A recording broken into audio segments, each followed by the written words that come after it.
Hello అందరికీ, ఈరోజు వీడియోలో ఎంతో టేస్టీగా ఉండే మా అత్తయ్య స్టైల్లో చికెన్ కర్రీ అనేది ప్రిపేర్ చేశాను.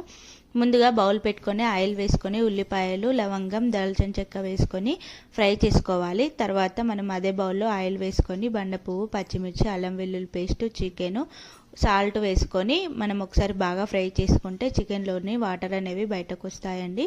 వాటర్ అన్నీ ఇంకిపోయేంత వరకు అయితే ఫ్రై చేసుకున్న తర్వాత అందులోకి పసుపు, కారం, ధనియాల పొడి వేసుకొని మసాలాలన్నీ బాగా పట్టేంత వరకు అయితే చికెన్ని కలుపుకోవాలి. ఇప్పుడు అదే టైంలో మనము ఫ్రై చేసి పెట్టుకున్న మసాలా కూడా వేసుకొని చికెన్ని బాగా కలిపేసుకొని చికెన్ల నుండి ఆయిల్ సపరేట్ అవుతున్న టైంలో మనకు గ్రేవీకి కావాల్సిన వాటర్ అనేది యాడ్ చేసుకొని ఒక 10 నిమిషాలు కనుక ఉడికించుకుంటే ఎంతో టేస్టీగా ఉండే చికెన్ కర్రీ అనేది రెడీ అయిపోతుంది.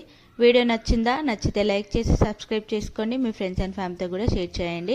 రెసిపీ ట్రై చేసి ఎలా ఉందో నాకు కింద కామెంట్ చేయడం మాత్రం అసలు మర్చిపోకండి. Thanks for watching.